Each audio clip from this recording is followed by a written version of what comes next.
Bonjour chers élèves, je me nomme Julius Kwame, je suis professeur de SVT. Nous retrouvons encore une fois pour une nouvelle séance dans le programme de 3e. Et nous allons poursuivre la leçon sur laquelle nous étions, que nous avons traitée en première partie. Et cette leçon est comment les sols se différencient-ils. Dans la première partie, nous avons vérifié si les sols se différenciaient par leurs propriétés physiques.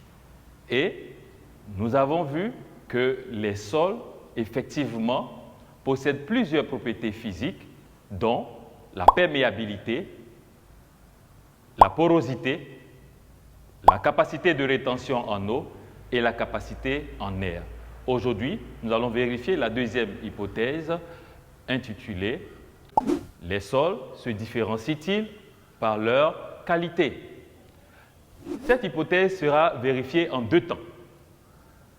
Dans un premier temps, nous allons essayer de mettre en évidence les différents constituants des sols. Les expériences visent à montrer la présence de l'eau, de l'air, des sels minéraux, en l'occurrence chlorure, calcium, de l'humus et des micro-organismes dans le sol. Nous allons rechercher d'abord l'air. Simplement, nous prenons un échantillon de sol que nous plongeons dans un seau rempli d'eau et nous attendons. Le résultat indique des bulles d'air. Ensuite, pour la recherche de l'eau, nous prenons un échantillon de sol que nous mettons dans un tube à essai et nous chauffons. Le résultat indique des buées sur les parois du tube à essai. Ensuite, concernant les sels de chlorure, nous prenons un filtrat de solution de sol auquel nous ajoutons quelques gouttes de nitrate d'argent. Les résultats indiquent un précipité blanc qui noircit à la lumière. L'élément suivant, c'est les sels de calcium. Nous prenons du filtrat de solution de sol auquel nous ajoutons quelques gouttes d'oxalate d'ammonium. Le résultat indique précipité blanc.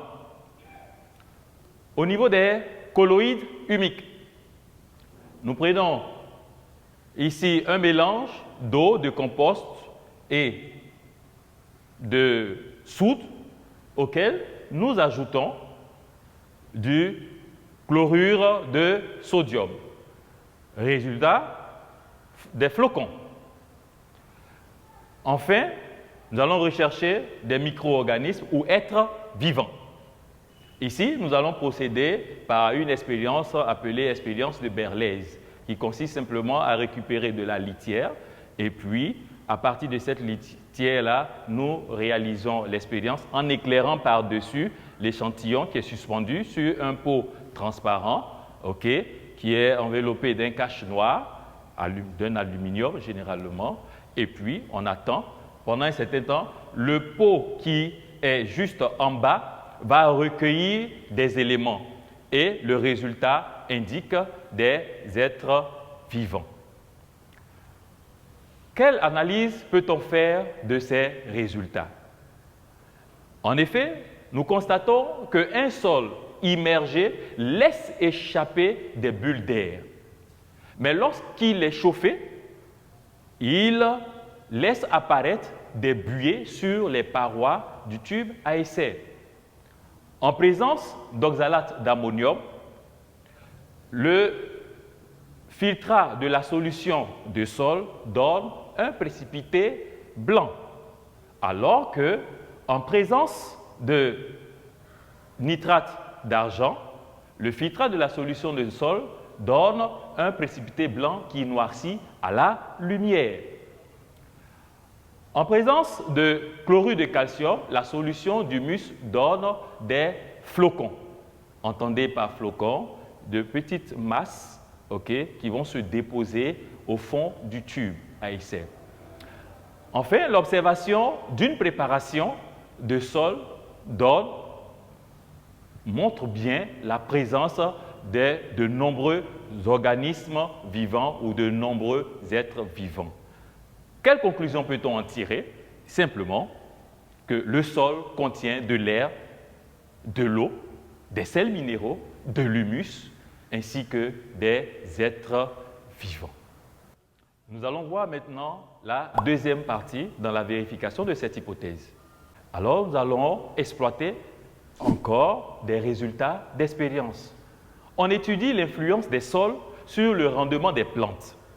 Sur deux sols A et B, dont les caractéristiques, propriétés physiques, chimiques et biologiques sont connues, on plante la même variété de maïs. Les résultats obtenus sont consignés dans le tableau ci-dessous. Alors, nous avons le tableau qui montre des caractéristiques de deux sols, de deux types de sols, sol A et sol B. Les résultats au niveau du rendement du sol A indiquent 19 300 kg par hectare. Au niveau du sol B, nous avons 79 600 kg par hectare. Qu'allons-nous faire de ces résultats? Nous allons les analyser. Alors, qu'est-ce que nous pouvons dire? Quand nous regardons bien les rendements des sols A et B, nous constatons bien que le rendement de maïs est plus élevé sur le sol B, qui a de meilleures caractéristiques que sur le sol A. Pourquoi? Parce que le sol B renferme tous les éléments permettant le développement normal d'une plante. Ainsi donc, le sol B est qualifié de sol fertile. Un sol fertile est un sol capable d'assurer le développement normal d'une plante. Il est perméable à l'eau, bien aéré, riche en humus et en sels minéraux, riche en micro-organismes.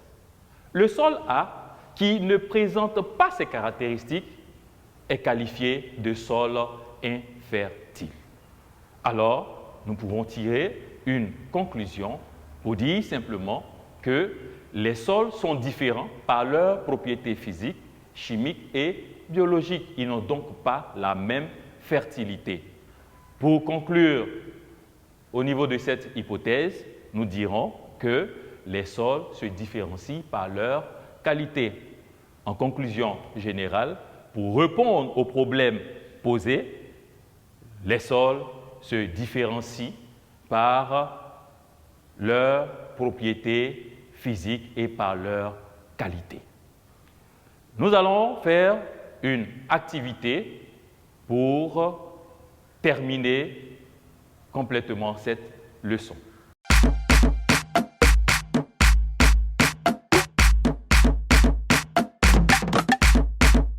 Le tableau que vous voyez présente des caractéristiques d'un sol et leur définition.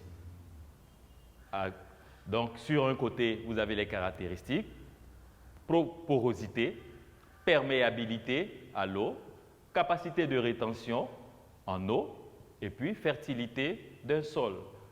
L'autre côté du tableau, dans la deuxième colonne, vous avez les définitions. Relie chaque caractéristique de sol à sa définition en utilisant les chiffres et les lettres.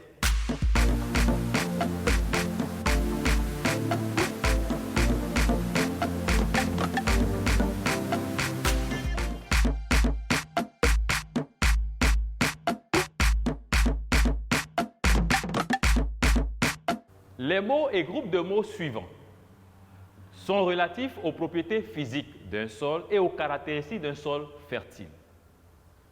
Nous avons les différents mots: porosité, bonne perméabilité à l'eau, capacité de rétention en eau, richesse en micro-organismes, capacité en air, richesse en sels minéraux, perméabilité à l'eau, bonne aération, richesse en humus. Le tableau suivant, nous l'avons La consigne est la suivante. Range les mots et groupes de mots dans le tableau que nous voyons.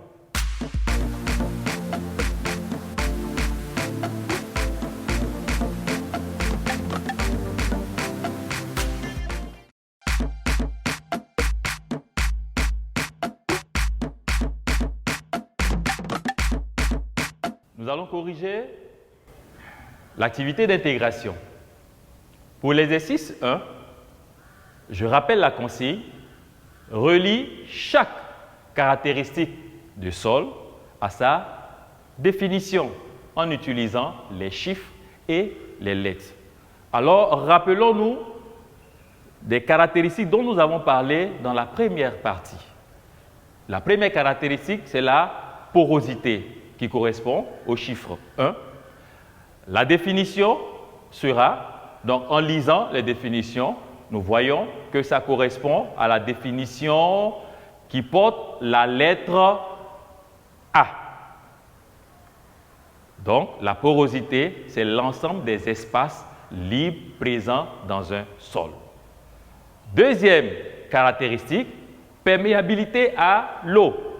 Quand nous regardons les définitions, la perméabilité, la définition qui nous intéresse ici, porte la lettre D. Ainsi donc, c'est la capacité d'un sol à se laisser traverser par l'eau. Concernant la troisième caractéristique, la capacité de rétention en eau, quand nous regardons les définitions, ça sera la définition qui porte la lettre B. C'est la quantité d'eau qu'un sol est capable de retenir. Enfin, la fertilité d'un sol va correspondre à la définition qui porte la lettre numéro C. Un sol perméable à l'eau, bien aéré et riche en humus, en sels minéraux et en micro-organismes. C'est bien saisi. Nous passons maintenant à l'exercice 2.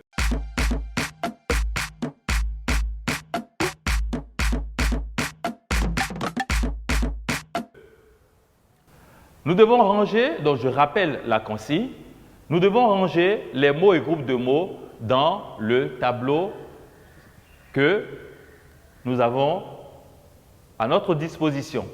Donc, au niveau des propriétés physiques, quels sont les groupes de mots que nous pouvons ranger, toujours en se rappelant de la première hypothèse. Alors, dans cette partie, nous pouvons ranger la porosité, aussi la perméabilité à l'eau, la capacité en air, et puis, enfin, la capacité de rétention en eau. Au niveau des caractéristiques d'un sol fertile, nous avons le reste des mots qui sont bonne perméabilité à l'eau, richesse en micro-organismes, richesse en sels minéraux, bonne aération et richesse en humus.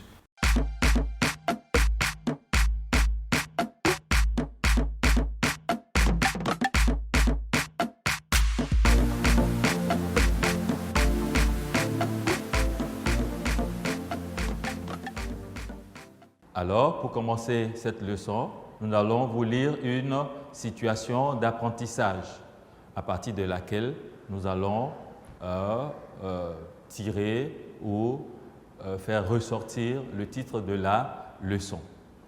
Écoutez attentivement la situation que je vous lis maintenant. Situation d'apprentissage. Tu as vécu tout le temps à Abidjan. Les congés de Noël étant arrivés, tu décides d'aller les passer chez ton oncle à Boaké. En quittant Abidjan, tu aperçois des plantations d'EVA, de palmiers à huile, de cacaoyers. Puis, à l'approche de Boaké, tu aperçois des plantations d'igname, de coton. Impressionné, tu veux comprendre la diversité des cultures dans les régions traversées. Tu cherches alors à identifier les types de sols en Côte d'Ivoire et à établir une relation entre le sol et les plantes qui y poussent. À partir de cette situation, dégagez le constat. Mais revenons un tant soit peu sur cette situation pour voir les éléments qui vont nous aider à dégager le constat. Nous voyons qu'il y a des régions qui sont traversées et il y a aussi que vous voyez des plantations. Mais on constate bien que les cultures sont différentes d'une région à l'autre. À partir de ce constat, posez le problème. Alors, le problème que nous pouvons poser, c'est comment les types de sols influencent-ils les cultures en Côte d'Ivoire?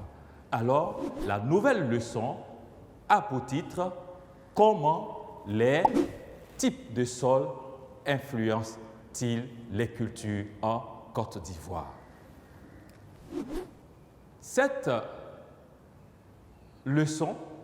Pour cette leçon, nous allons formuler des hypothèses en vue de résoudre le problème que nous avons posé. Alors, les hypothèses sont les suivantes, toujours en s'appuyant sur la situation. Peut-être que les sols sont différents d'une région à l'autre de la Côte d'Ivoire. Première hypothèse. Deuxième hypothèse que nous pouvons formuler, peut-être que les sols influencent le développement des plantes.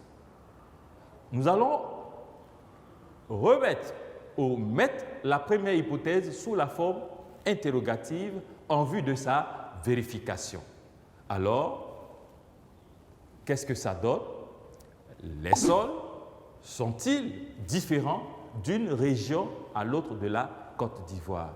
Alors, en grand 1, cela va constituer la première partie de notre leçon. Alors, en grand 1, les sols sont-ils différents d'une région à l'autre de la Côte d'Ivoire? Pour vérifier cette hypothèse, quelle activité pouvons-nous mener? Nous pouvons faire une observation. Alors, en 1, observation. L'observation porte sur la carte pédologique de la Côte d'Ivoire. Alors, nous observons cette carte pédologique. Nous voyons avec une légende, nous avons cette carte qui nous présente, qui nous est présentée avec une légende. Alors, quels résultats pouvons-nous ressortir de cette observation? Alors, en petit 2, résultats. Les sols observés sur la carte pédologique sont, on a les sols hydromorphes, les sols ferralitiques, les sols ferrugineux, les ferrisols, les sols à cuirasse et les sols bruns. Mais qu'allons-nous faire de ces résultats? Nous allons les analyser. Alors, en petit 3, analyse des résultats. La carte pédologique observée présente une répartition des différents types de sols comme suit.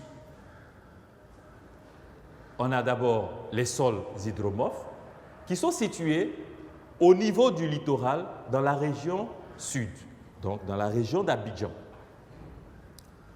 On a encore les sols ferralitiques qui sont situés au sud-est et à l'ouest.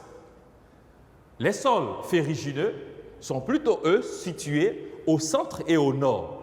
Les ferrisols, quant à eux, sont situés au centre et au centre-est. Les sols à cuirasse sont situés au nord et à l'est. Et enfin, les sols bruns sont situés au centre et à l'est.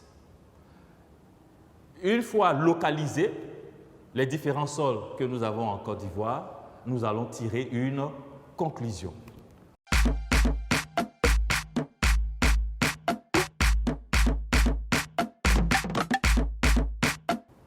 Pour répondre à l'hypothèse qui a été formulée sous forme de question, alors nous pouvons dire que les sols sont différents d'une région à l'autre de la Côte d'Ivoire.